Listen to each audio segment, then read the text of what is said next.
আসসালামু আলাইকুম ওয়া রাহমাতুল্লাহি ওয়া বারাকাতুহু। কেমন আছেন আপনারা সবাই? আশা করি সবাই ভালো আছেন।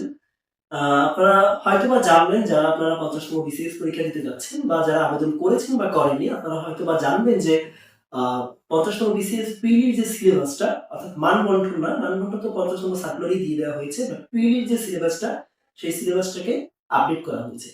তো এই সিলেবাসে কোথায় কি যোগ হয়েছে, কোথায় কি মানে বাদ গিয়েছে মূলত তা নিয়েই সংক্ষিপ্ত আলোচনাটা আমি করতে এসেছি। আপনারা একটু খেয়াল করেন। দেখুন আমার হাতে যে সিলেবাসটা দেখতে পাচ্ছেন এটি হচ্ছে ৫০তম বিসিএস সিলেবাস নয় এটি। এটি মূলত ৪৭তম বিসিএস এর সিলেবাস। আমি এটা ইচ্ছা করেই নিয়ে এসেছি। কারণ ৫০তম বিসিএস সিলেবাস আমি আপনাদের স্ক্রিনে দেখাচ্ছি। আর এই সিলেবাসে কোথায় কি বাদ গেল অর্থাৎ আগে কি ছিল তার সাথে কোথায় এড হলো এটা আপনাদের বুঝতে সহজ হবে। যার কারণে এই সিলেবাসটা নিয়ে আসা। অনেকে দেখা যাচ্ছে আপনাদের ৪৭তম বিসিএস এর বই আছে। আর অনেকে ৫০তম বিসিএস এর বই এখনো কিনেও পাননি। তাহলে কি ধরনের বই কোথায় কি যুক্ত হবে? অর্থাৎ আপনারা যখন বই কিনতে যাবেন সেই সিলেবাস গুলো ওইখানে দেওয়া আছে কিনা সেটাও আপনারা বুঝতে পারবেন। প্লাস যাদের পুরনো বই আছে তারা পুরনো বই থেকে আর কতটুকু এড করে করবেন আর কোথায় করবেন না সেটা আপনাদের বুঝতে সহজ হবে। তো একটু খেয়াল করেন তাহলে। এই হচ্ছে আপনাদের সেই ১০ টা টপিক। এখন চলে যাই হচ্ছে বাংলায়। আপনারা স্ক্রিনে দিকে দেখেন। তা হচ্ছে বাংলায় আগে ছিল ৩৫ বর্তমানে ৩০। ৩০ টা হচ্ছে সিলেবাস সেমই আছে। শুধু আপনার ব্যাকরণের ব্যাকরণের ১৫ এবং ওটা আগেও যা ছিল এখনো তাই আছে। আর হচ্ছে সাহিত্যে আগে ছিল হচ্ছে আপনার ২০ মার্ক, এখন সেখানে ১৫ মার্ক। তার মানে সমানে সমান হইছে। ঠিক আছে? গেল এটা।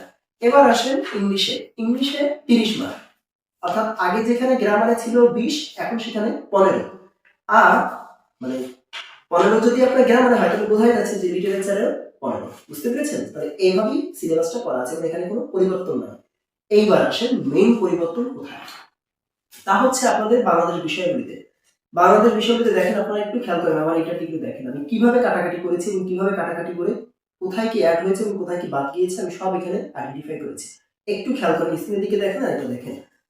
দেখুন বাংলাদেশের যে বাংলাদেশ বিষয়গুলি তার যে বাংলাদেশ বিষয়গুলির যে জাতীয় বিষয়গুলি সেখান থেকে অর্থাৎ প্রথম অংশ সেখান থেকে বর্তমানে আছে হচ্ছে প্রাচীনকাল হতে সমসাময়িক কালের ইতিহাস, কৃষ্টি ও সংস্কৃতি, বাংলাদেশের স্বাধীনতা সংগ্রাম ও মহান মুক্তিযুদ্ধের ইতিহাস, ভাষা আন্দোলন, ১৯৫৪ সালে নির্বাচন, গণ অভ্যুত্থান ১৯৬৯। আর আছে হচ্ছে মুক্তিযুদ্ধের রণকৌশল, মুক্তিযুদ্ধে বৃহৎ শক্তিবর্গের ভূমিকা, পাকিস্তানি বাহিনীর আত্মসমর্পণ এবং বাংলাদেশের অভ্যুদয়। বাদ গেছে কি কি তাহলে একটু খেয়াল করেন। ৪৭ ছিল হচ্ছে ৬ দফা আন্দোলন ১৯৬৬ এটা ছিল। এটা এখন নাই। এটা বাদ। ক্রস। গণ অভ্যুত্থান ছিল হচ্ছে ১৯৬৮ থেকে ৬৯। অর্থাৎ ওই যে আইয়ুব খানের পতন ওটা এখন আর নাই। ওই ৬৯ এ শুধু গণ অভ্যুত্থানটা আছে। বুঝতে পেরেছেন? তার মানে যে আগরতলা ষড়যন্ত্র মামলা বা এগুলো কিচ্ছু করতে হবে না। এটা বাদ। ১৯৭০ সালে সাধারণ নির্বাচনটা আগে ছিল ৪৭ এর সিলেবাসে। এটা এখন নাই। সো এটা বাদ। অসহযোগ আন্দোলন ছিল ১৯৭১ সালে সেটাও নাই। সেটাও বাদ। দেখছেন পড়া কত কমে গেছে। আবার পড়া বাড়ছেও। এরপরে আমি বহুত আগেই ৩ মাস আগেই বলেছিলাম যে ৭ই মার্চের ভাষণ আপনাদের পড়তে হবে না। সেটা কিন্তু অলরেডি প্রমাণিত হলো। যে আমি যে ঠিক ছিলাম এবং সেটা বিসিএস এই ৫০তম বিসিএস পিডি সিলেবাসে সেটা বাদ দিয়েই দেওয়া হয়েছে। তো এটা নাই, এটা বাদ। স্বাধীনতা ঘোষণা, মুজিবনগর সরকারের গঠন ও কার্যাবলী এগুলো ৪৭ এর সিলেবাসে ছিল, এগুলো আপনাদের নাই। এগুলো বাদ। অর্থাৎ আপনাদের যাদের পুরনো বই আছে তারা এই বাদ জায়গাগুলো দাগ দিয়ে নিবেন। ৪৭ এর সিলেবাস দেখে দেখে দাগ দিয়ে নিবেন। নিয়ে যেগুলো বর্তমানে আছে সেগুলো পড়বেন। বুঝতে পেরেছেন? গেল এটা। দেখুন বাংলাদেশের কৃষি সম্পদ যে বিষয়টা সেখানে কিছু জিনিস যুক্ত হয়েছে। তা হচ্ছে আগে ছিল হচ্ছে শস্য উৎপাদন এবং এর বহুমুখীকরণ, খাদ্য উৎপাদনের ব্যবস্থাপনা এটা যেমন ছিল তেমনই আছে। শুধুমাত্র এটা যেমন ছিল তেমন আছে। শুধুমাত্র এখানে মার্কটা অর্থাৎ আগে ছিল ৩ এখন ২ হয়েছে। এই হলো বিষয়। গেল। এবার আসেন ৩ নম্বরে। তা হচ্ছে বাংলাদেশের জনসংখ্যা আগে ছিল আদমশুমারি সেটা এখন নাম পরিবর্তন হয়ে হয়েছে জনশুমারি। আর হচ্ছে জাতি, গোষ্ঠী ও আগে ছিল উপজাতি সেটা এখন বর্তমানে ক্ষুদ্র নৃগোষ্ঠী নামে পরিচিত হবে। বুঝতে পেরেছেন? এখন নামটা পরিবর্তন করা হয়েছে। এটাতে আগে ছিল মার্ক ৩ এখন ২। বাংলাদেশের অর্থনীতি আগে যেমন ছিল তেমনই আছে। এখানে মার্ক আগে ছিল ৩ এখন ২। বাংলাদেশের শিল্প ও বাণিজ্য এই জায়গাটায় সবকিছুই ঠিক আছে, শুধুমাত্র ওই যে জায়গাটা দেখছেন এই যে গার্মেন্ট শিল্প এবং এর সার্বিক ব্যবস্থাপনা এইখানে এখন যেটা যুক্ত হয়েছে এক্সট্রা তা হচ্ছে অন্যান্য শিল্প সমূহ। তার মানে শুধু গার্মেন্টস শিল্প না, এর পাশাপাশি আরো যত ধরনের শিল্প আছে সেগুলো এখন যুক্ত হয়েছে। বুঝতে পেরেছেন? এবং এর মার্ক হচ্ছে বর্তমানে ২। এরপরে দেখেন এই যে সংবিধান বলেন বা বাংলাদেশের রাজনৈতিক ব্যবস্থা, বাংলাদেশের এই যে দুটো আছে আর কি, অর্থাৎ এই জায়গাটায় আগে মার্ক ৩ ছিল বর্তমানেও ৩ আছে। এখানে কোনো পরিবর্তন নেই। তার মানে এই ৬ এবং ৭ নম্বর টপিকে কোনো পরিবর্তন নাই। ৮ নম্বর টপিকে পরিবর্তন এসেছে। তা হচ্ছে আইন শাসন এবং এই যে এটা যেটা শুরু হয়েছে আর কি, এখানে শুধু এক্সট্রা যোগ হয়েছে, কোনো কিছু বাদ যায়নি। এক্সট্রা যোগ হয়েছে শুধুমাত্র স্থানীয় সরকার ব্যবস্থাপনা। বুঝতে পেরেছেন? তার মানে স্থানীয় সরকার কিভাবে গঠিত হবে, সেটা কিভাবে পরিচালিত হবে, সেটা স্থানীয় সরকারের বিকেন্দ্রীকরণ কিভাবে হয়েছে বা সরকার কিভাবে চেষ্টা করতেছে।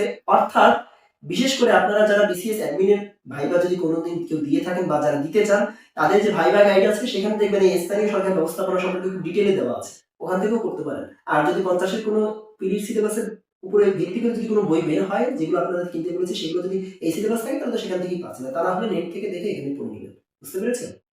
আমি কিন্তু ক্লিয়ার কাট করে বললাম। এটা মার্ক 3 ছিল, ক্লিয়ার আছে। এবার আসেন যে বাংলাদেশের 9 নম্বর যেটা, অর্থাৎ যেটা জাতীয় অর্জনের যে জায়গাটা, ওই জায়গায় মার্ক এখন 2, শুধু একটা জায়গা বাদ গেছে।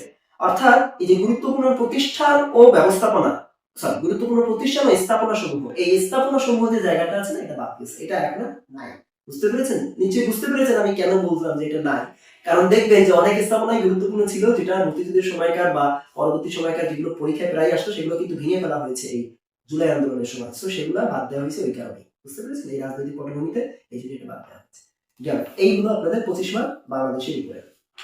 এবার আসেন আন্তর্জাতিকের উপর। এইসব জায়গায় মানে সিলেবাসে কোনো পরিবর্তন নেই, শুধু মার্ক ডিস্ট্রিবিউশনে পরিবর্তন আছে। যেহেতু এটা এখন বর্তমানে 25 মার্ক, তো সেক্ষেত্রে আগে ছিল প্রত্যেকটার উপরে 4টা মার্ক, অর্থাৎ 5টা টপিকে 4 মার্ক করে, 4 5 20, এখন হয়েছে 5 করে, অর্থাৎ 5 5 25। এবার আসেন ভূগোল ও বিশ্ব। এই জায়গায় কোথাও হাত দিতে হবে না, এখানে কোনো পরিবর্তন নাই।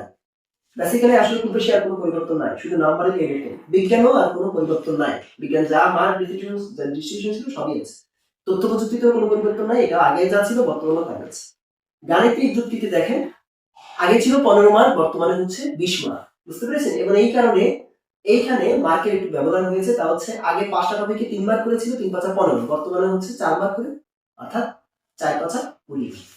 এবার আসেন এই যে মানসিক দক্ষতা, এখানে কোনো পরিবর্তন নাই, এখানে মার্ক 15 15ই আছে এবং টপিকগুলো সেম আছে। এবং নৈতিকতা, মূল্যবোধ ও সুশাসনে আগের মতনই টপিক আছে, শুধু মার্ক 15 করা হয়েছে। অর্থাৎ আপনারা নৈতিকতা, মূল্যবোধ ও সুশাসন একটু বেশি করে পড়বেন। এই জায়গাগুলোতে ভুল যাওয়ার সময় বেশি থাকে, এটা আগে থেকেই বলে দিলাম আপনাদের। এই ছিল মোটামুটি পিডি সিলেবাসের পরিবর্তন। খুব যে আহামরি পরিবর্তন হয়েছে তা না।